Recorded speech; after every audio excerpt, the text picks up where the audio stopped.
Hello friends, Radhe Radhe. कैसे हैं आप सभी? आशा करती हूँ आप सभी अच्छे होंगे।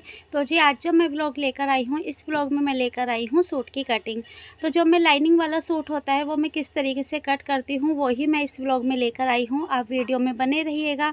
और मॉर्निंग से लेके नाइट तक का ये व्लॉग मैं लेकर आई हूँ। तो देखिए ये जो मेरा लाइनिंग है, तो लाइनिंग की मैं किस तरीके से कटिंग करूँगी। सबसे पहले मेजरमेंट देख लेते हैं। तो लंबाई है हमारी 41 और जो तीरा है वो है हमारा 16 इंची। चेस्ट हमारी है 37.5 और अपर चेस्ट जो है वो है 35.5 और कमर है हमारी 35 इंची। हिप है हमारे 42.5। बाजू की लंबाई है हमारी 9.5। मोरी की जो है वो है हमारी 10.5 और गला आगे का है हमारा 8 इंची। पीछे का गला है हमारा 7.5 इंची। आर्म होल है हमारा 17 इंची। तो इसी नाप से ही हम सूट की कटिंग करेंगे। तो देखिए निशान लगाने से पहले सबसे पहले हम लेंगे तीरा। तीरा हमारा है 16 इंची, तो 16 का हम लेंगे आधा, तो वो हो जाएगा हमारा 8 इंची। 8 इंची हमारा तीरा है और जो हमारा पीछे का गला है वो है हमारा 7.5। तो 7.5 को अगर हम 4 जगह डिवाइड करते हैं तो वो आता है हमारा 2 में से 1 पॉइंट कम। तो यानी 2 में से 1 पॉइंट कम आएगा, तो हम 2 ही लेके चल रहे हैं अभी। तो हमारा तीरा है 8 इंची, 8 में से हमने 2 इंची कम कर दिया तो हो जाएगा हमारा 6 इंची। तो हमें तीरा कितना लेना है? 6 इंची। तो 6 में से 1 पॉइंट कम आ रहा है, लेकिन हम लेंगे पूरा 6 ही। देखिए 8 इंची हमारा तीरा हो गया। 8 में से हम अब इसमें से 2 इंची कम कर देंगे तो हमारा आ जाएगा 6 इंची। तो हमें 6 इंची पर निशान लगाना है और ये बहुत ही इजी तरीका है। अगर आप इस फॉर्मूले से सूट काटेंगे ना तो बहुत फिटिंग परफेक्ट आएगी। इसमें ना कुछ भी आपको ये नहीं लगेगा कि कोई भी कमी आ जाए, परफेक्ट फिटिंग आएगी। तो देखिए तीरा हमने ले लिया है 6 इंची, डाउन में भी मैंने ले लिया है 6 इंची और उसके नीचे लगाया है एक 15 इंची पे निशान। ये देखिए ये है हमारा 6, 15 और हमारा है 22 इंची। तो ये जो 22 वाला है निशान, इसको 15 वाले को और 6 वाले को, इनको सबको हमने एक लाइन खींच दी है। इसके बाद जो हमारा तीरे का निशान था उतनी ही सीधी हमने एक लाइन नीचे खींच दी। यहाँ पर हमारा आर्म होल का निशान आएगा। तो सबसे पहले हम लेंगे चेस्ट। तो हमारी जो अपर चेस्ट थी वो हमारी थी 35.5। 35.5 में हम 1.5 इंची प्लस कर देंगे तो हो जाएगा हमारा 37 इंची। तो 37 का 1/4 आएगा हमारा 9.25। इसमें से हम जो है 3 इंची नीचे डाउन कर रहे हैं और डाउन करने के बाद यहाँ पर हमारी थी चेस्ट। चेस्ट है हमारी 37.5। इसमें 1.5 इंची हमने और प्लस करा तो हो गया हमारा 37.5 में 1.5 इंची प्लस करेंगे तो हो जाएगा 39 इंची। तो 39 का 1/4 आया 9.25। हमने वो 9.25 पे निशान लगा दिया। फिर आई है हमारी कमर। कमर हमारी है 35। तो 35 का हम चौथा भाग लेंगे तो वो आ जाएगा हमारा 9.25। तो 9.25 में हम आधा इंची और प्लस करेंगे जो हमारी बैक प्लेटों में आएगा। तो हमने यहाँ पर 9.25 पे कमर का निशान लगाया है और 2 इंची मार्जिन। हिप है हमारे 42.5। तो 10.5 और 1 पॉइंट ज़्यादा वो निशान हमने लगा दिया। वैसा ही सेम निशान हम नीचे घेरे का लगाएंगे कि हमें ये स्ट्रेट सूट बनाना है। तो देखिए मार्जिन को मार्जिन से मिलाकर हमने ये निशान लगा दिया है क्योंकि यहाँ पर हमारी कटिंग होगी। इसके बाद हमारा ये जो स्केल है ये फिटिंग का स्केल होता है। तो ये देखिए सबसे पहले हम अपर चेस्ट और चेस्ट को मिलाएंगे। तो यहाँ पर हमारा गैप आ रहा है तो हम क्या करेंगे, पहले अपर चेस्ट और चेस्ट इन दोनों को मिला देंगे। इसके बाद थोड़ा सा घुमाकर स्केल को कमर से मिला देंगे।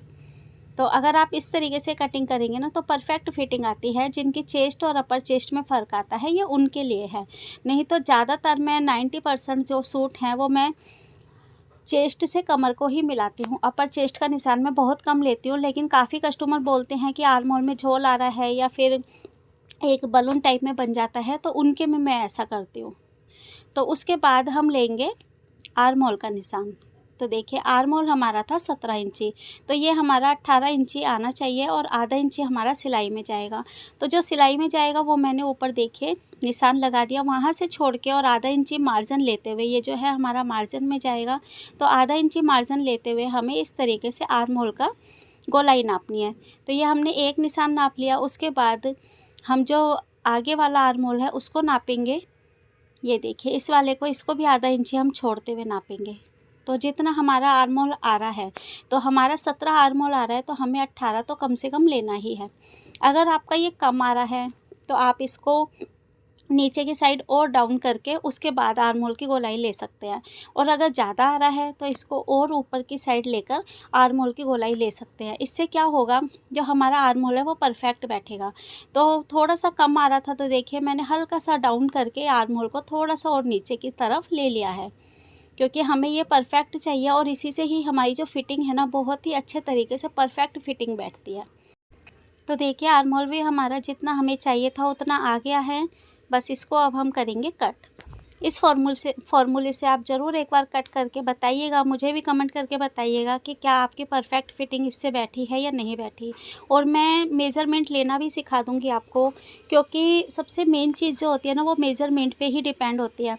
सिलाई कोई भी कर सकता है, सिलाई गलत हो गई है उसको आप सिलाई को निकाल के दोबारा लगा सकते हो, लेकिन सबसे मेन होता है कटिंग। अगर आप कटिंग ही गलत कर देंगे ना तो सूट की फ़िटिंग कभी भी नहीं बैठेगी। तो सबसे मेन चीज़ होती है कटिंग। और अगर आपकी कटिंग अच्छी है तो उसमें ना फिर ये हो ही नहीं सकता कि आपका जो सूट है वो कहीं से भी टेढ़ा मेढ़ा हो जाए या फिटिंग नहीं बैठे या कहीं से ढीला टाइट हो जाए, वो ऐसा हो ही नहीं सकता है। तो देखिए पीछे मेरे को लगानी है बैक प्लेटें, तो मैंने ऊपर से लिया है 4 इंची और 4 इंची ही ऐसे नीचे निशान लगा लिया है। इसके बाद हम 10.5 से लेके 18.5 तक इस तरीके से हम एक निशान लगा लेंगे। तो ये हमारा जो हिस्सा है ना वो कमर के बीचों बीच है। ये देखिए ये हमारी कमर का निशान है और यहाँ पर हमारी आ जाएंगी प्लेटें। तो इससे क्या होता है ना कि इससे जो पीछे आजकल जो पीछे गैप होता है ना कमर में, जो हमारा हिस्सा होता है वो अपन ना आप देखते हैं कि झोल आता है। अगर आप ये प्लेटें डाल देंगे ना तो कमर से जो हमारी है ना बहुत ही अच्छी फिटिंग आ जाती है, परफेक्ट फिटिंग आती है। और बहुत ही अच्छी मतलब इससे ना लुक भी सूट की बड़ी अच्छी आ जाती है। काफ़ी कस्टमर पसंद करते हैं और ये बहुत 1-2 कस्टमर ऐसे भी होते हैं कि जो नहीं पसंद करते। तो अब तो मुझे देखिए कस्टमर का पता चल ही गया है कि कस्टमर को क्या पसंद है क्या नहीं। और ये सब छोटी-छोटी चीज़ें ना हम पहले ही पूछ लेते हैं। इससे क्या होता है कि बाद में हमें सिलाई को निकालना, प्लेटों को हटाना, ये सभी चीज़ों से हम बच जाते हैं। तो हम पहले ही पता कर लेते हैं कि क्या आपके बैक प्लेटें डाल दें, वो भी ख़ास करके जो नए कस्टमर होते हैं ना उनके में। तो अगर आप भी कस्टमर का बना रहे हैं तो उनसे पहले ये चीज़ पूछ लेना, क्योंकि इससे क्या होता है कि अगर कस्टमर ने मना कर दिया ना तो बाद में फिर वही सिलाई निकालो, फिर वहाँ से आधा इंची और दबाओ तो ढीला सूट हो जाता है। तो इसलिए मैं पहले ही पता करके चलिएगा कि आपको पसंद है ये चीज़ या नहीं है पसंद।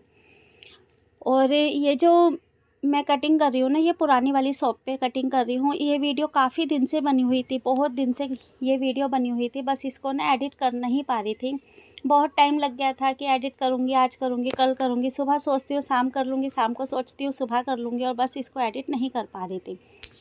और अब तो मैंने सोचा हुआ ये है कि हफ्ते में कम से कम 4 या 5 वीडियो तो मैं ज़रूर अपलोड करूं। लेकिन देखते हैं, कोशिश करती हूं, मैं पूरी कोशिश करूंगी कि वीडियो रोज़ मैं लेकर आऊं। और मेरे पास ना एक कमेंट आया था कि आप टाइम कैसे मैनेज करते हैं, घर का काम भी है और फिर बुटीक भी है, तो आप इसको कैसे मैनेज करते हैं। तो ये भी देखिए डियर, मैं आने वाली वीडियो में ये आपके जो सवाल हैं इनको मैं प्रॉपर करके भी दिखाऊंगी कि मैं सुबह किस टाइम उठती हूँ, सुबह उठ के मैं किस तरीके से काम करती हूँ घर पर, सुबह को नाश्ता पानी, बच्चों का स्कूल, अब तो खैर स्कूल बंद है, लेकिन मैं किस तरीके से सब चीज़ को मैनेज करके और बुटीक पे मैं टाइम से पहुँच जाती हूँ। टाइम तो नहीं, लेकिन फिर भी मुझे 11 सवा 11 रोज़ बच जाते हैं, कितनी भी कोशिश कर लूँ लेकिन इतना टाइम हो ही जाता है। तो ये भी मैं आने वाली वीडियो में सब चीज़ें मैं आपको दिखाऊंगी कि मैं किस तरीके से करती हूँ। और ये देखिए ये आ गया है सूट, जो हमारा मेन फैब्रिक है ये वो है। तो इसको हमें जो लेना है ना, सबसे पहले हमें हिप्स के हिसाब से इस पे निशान लगा लेंगे। हिप्स है हमारे 10.5 और 1 पॉइंट ज़्यादा, और 2 इंची हमारा हो जाएगा मार्जिन। तो 10.5 और 2 इंची मार्जिन तो हो जाएगा 11.5। तो मैंने यहाँ पे 12 इंची पे निशान लगा लिया है, क्योंकि 12 पे निशान लगाने से क्या होगा कि थोड़ा बहुत जो कटिंग में है या फिर टेढ़ा मेढ़ा कुछ कपड़ा हो जाता है तो वो हमारा कटिंग में निकल जाएगा। तो 12 इंची पे निशान लगाने के बाद इसके बाद में प्रेस जो है इस पर एक क्रैच बना लेंगे प्रेस से, क्योंकि प्रेस की क्रैच होती है ना तो वो हमारे सेंटर बना देती है। सेंटर से ना क्या है, हमारे को गला लगाना और जो सूट का हम अस्तर जोड़ेंगे ना वो सब हमारे लिए इजी हो जाता है। तो इसीलिए हमें सेंटर ज़रूर बनाना पड़ता है, चाहे हम सूट में बनाए, ब्लाउज़ में बनाए, किसी भी चीज़ में बनाए, लेकिन सेंटर हमारे लिए बहुत ज़रूरी होता है, क्योंकि इससे कभी भी हमारा गला टेढ़ा मेढ़ा नहीं होता है और जो हमारे निशान होते हैं ना वो भी परफेक्ट लगते हैं। तो बस ये जो है देखिए दोनों तरफ मैंने कपड़े पे अच्छे से प्रेस कर ली है। और ये कपड़ा भी ना कुछ जैसे चंदेरी टाइप में होता है उस टाइप का कपड़ा था ये। और इसी के साथ ना मैंने जो नीचे का बॉर्डर है वो भी देख लिया है कि वो ऊंचा नीचा तो नहीं हो रहा है, क्योंकि अगर वो भी अगर टेढ़ा मेढ़ा होगा ना तो उसकी वजह से भी हमारा जो डिज़ाइन है, जो सूट है ना, वो भी फिर टेढ़ा ही हो जाता है। टेढ़ा मतलब साइड में जैसे भाग रहा है, या फिर जो नीचे का बॉर्डर है वो अच्छे से नहीं आ रहा है, कहीं से ऊंचा है, कहीं से यानी छोटा बॉर्डर आ गया, कहीं से बड़ा बॉर्डर आ गया, तो वो सब चीज़ें देखनी पड़ती है। इसके बाद जो भी एक्स्ट्रा कपड़ा है हमने देखिए सेंटर में ही हमारा जो सूट है वो हमने रखा है, और जो एक्स्ट्रा कपड़ा है वो हमने कट कर दिया है, और ऊपर से भी हम इसका तीरे की तरफ से भी हम कट कर देंगे। इसके बाद जो हमारा आर्म होल है ना, इधर से मैंने एक्स्ट्रा कपड़ा लिया है। वो एक्स्ट्रा इसलिए क्योंकि आर्म होल की साइड से थोड़ा बहुत होता है कि अगर ऊपर नीचे हो गया तो मैं कहाँ से करूँगी, तो इस वजह से मैं एक्स्ट्रा ही लेके चलती हूँ। फिर हमारा आर्म होल जो है वो मैंने नापा है कि हमारा आर्म होल कितना आ रहा है, उसी नाप से ही हमारे जो बाजू है उसकी कटिंग होगी। तो देखिए सूट हमारा कट हो गया है। अब जो है हमें बाजू कट करनी है, और बाजू के लिए ना उन्होंने बोला है कि 9 साढ़े 9 बाजू है, तो हमें ना 2 बॉर्डर चाहिए इसमें। जैसे 3 बॉर्डर आ रहे हैं ना, 3 लाइनें आ रही हैं बॉर्डर की, तो हमें 2 ही चाहिए। तो जितना हमें चाहिए पहले हम उसको कट कर लेंगे, और जो यहाँ से जुड़ा हुआ कपड़ा है उसे भी हम कट कर लेंगे। इसके बाद फिर हम इसके जो इसमें जॉइंट होगा, क्योंकि जॉइंट तो बहुत ज़रूरी, क्या जॉइंट तो होना ही है, क्योंकि कपड़ा कम है, बहुत ज़रूरी। तो खैर मैं हम तो यही टेलर लोग सोचते हैं जॉइंट ना आए, क्योंकि ये प्रॉब्लम हमें ही होती है कपड़ा जोड़ने में। तो देखिए जितना हमें कपड़ा चाहिए ना उतना ही मैं ऊपर से भी इसको कट कर दूँगी। इसके बाद हम इसको ऐसे रखेंगे, और फिर ऊपर की जो गोलाई है हमारी वो हम लेंगे 3.5 इंची पर। यहाँ पर भी 3.5 लिया, 3.5 को 3.5 से ऐसे मिला दिया।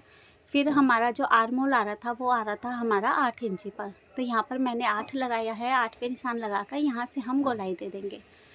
तो इससे क्या है कि जो हमारी जब हम इसको बाजू को जोड़ेंगे ना, तो जहाँ से हमने गोलाई दी है यानी 8 इंची पे जो मैंने गोलाई दी है, 8 इंची पर ही निशान आएगा। जब हम बाजू जोड़ेंगे तो तब ये परफेक्ट निशान आएगा। तो देखिए बाजू भी हमारी कट हो गई है। जो हमारा आगे की साइड का जो पल्ला होता है वो हम एक्स्ट्रा लेके चलते हैं, और बाकी हमारा मार्जिन हो गया। अब ये जो है हमारा जो जॉइंट वाला हिस्सा है वो मैंने अलग से कट करा है, और इसको अलग से कट करा है। और ये कपड़े में ना बहुत ज़्यादा धागे थे, तो सीज़र भी ऐसे अटक रही थी, बहुत ज़्यादा इसमें ना हिलज रही थी सीज़र। तो देखिए बाकी जो एक्स्ट्रा होगा ना वो हम इसको कट कर देंगे। तो देखिए यहाँ से हमारा इतना बॉर्डर हमें चाहिए। ये जो कस्टमर है उनकी यही मतलब डिमांड थी कि हमें बॉर्डर इसका कम चाहिए। बाकी हम जो है जब जोड़ेंगे तब इसको बॉर्डर को हम कम कर लेंगे, क्योंकि इसमें ना कटिंग करने के बाद और लाइनिंग लगा के तब जाके मैं इसमें बाजू जोड़ूंगी। क्योंकि ना अगर मैंने ऐसे ही जोड़ दिया ना तो कस्टमर के इसमें जो सितारे हैं ना फिर वो कस्टमर के चुभेंगे, और बाद में हमारे पास ही आए। तो काम ऐसा करके दो कि सामने जो कस्टमर है वो कंफर्टेबल रहे और उसको कोई भी प्रॉब्लम ना आए। तो ये देखिए इसके बाद मैं कटिंग कर रही हूँ सूट की। ये है लाइनिंग वाला सूट, और इसमें क्या है ना कटिंग मैंने सूट की पहले ही कर ली थी। इसमें सिर्फ लाइनिंग की कटिंग कर रही हूँ बाद में।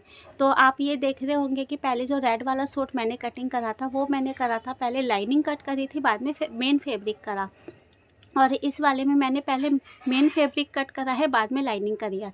वो इसलिए कि जो रेड वाला सूट था उसकी मेन फैब्रिक मैंने बाद में इसलिए कट करा था कि जो लाइनिंग थी ना, जो अस्तर था वो श्रिंक नहीं होता है। उन्होंने दूसरा अस्तर लगवाया था, और जो ये पर्पल वाला है इन्होंने लगवाया था कॉटन का।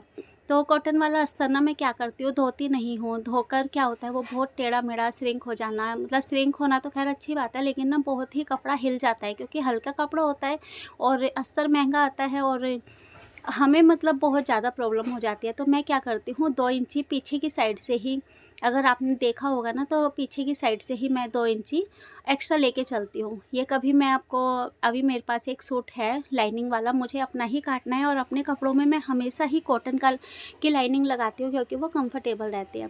तो वो मैं किस तरीके से 2 इंची एक्स्ट्रा लेके चलती हूँ और झोल डालती हूँ, जिससे अगर धोने के बाद भी कस्टमर के इसमें झोल आएगा, जो लाइनिंग में झोल होता है श्रिंक भी हो जाएगा, तो जो हमारा सूट है, जो भी कस्टमर का सूट है उसमें कोई भी झोल नहीं आएगा। जो झोल आएगा वो लाइनिंग के अंदर आएगा।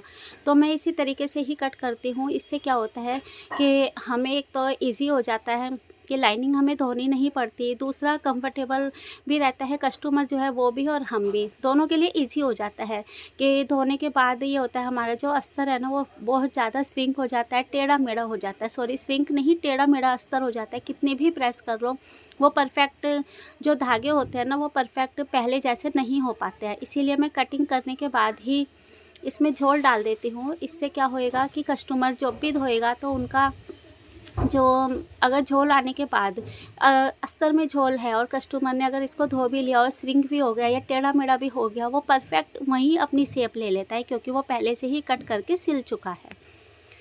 तो इसकी फिटिंग में ना कोई भी प्रॉब्लम नहीं आती है। तो आप भी कभी बनाइएगा तो इस तरीके से बनाइएगा। और वो मैं इसमें आपको डिटेल में नहीं समझा पा रही हूँ क्योंकि जब तक मैं आपको कटिंग करके नहीं बताऊँगी तो आप नहीं समझ पाओगे उस चीज़ को।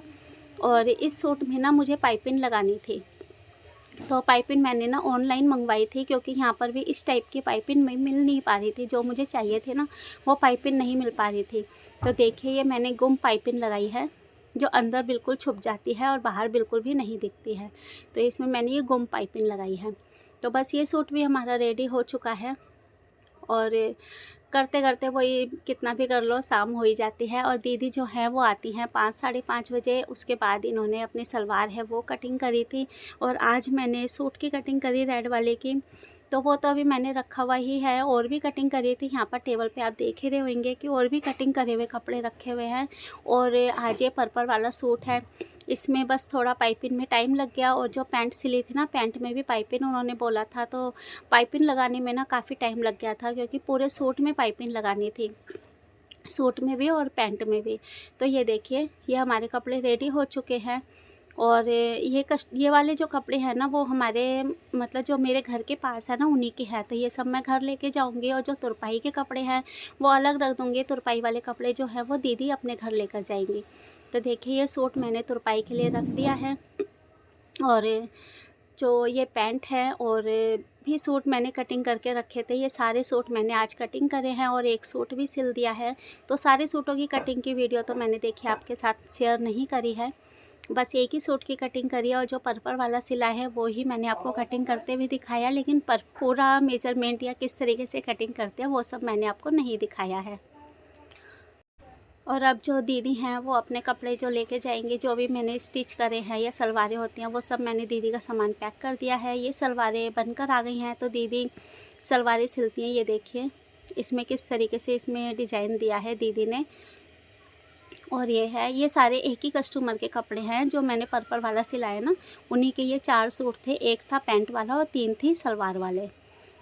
और ये देखिए इसमें ज़्यादा क्लियर नहीं दिखाई दिया है, लेकिन डिज़ाइन दीदी जो बनाती है ना बहुत ही अच्छे बनाती है। और ये मैंने पैंट बनाई है और पैंट में मैंने साइड में ही पाइपिंग दी है और यही पाइपिंग मैंने सूट में दी है, तो काफ़ी अच्छी लग रही थी। और बीच में मैंने इसमें कट डाल दिया है, तो काफ़ी अच्छी पाइपिंग लग रही थी। जब मैंने बनाया तो काफ़ी सिंपल सोबर और अट्रैक्टिव लग रहा था, क्योंकि काफ़ी सूट ऐसे होते हैं कि हल्का सा उसमें डिज़ाइन डाल दो ना तो वो अलग से ही अपनी एक लुक दे जाते हैं।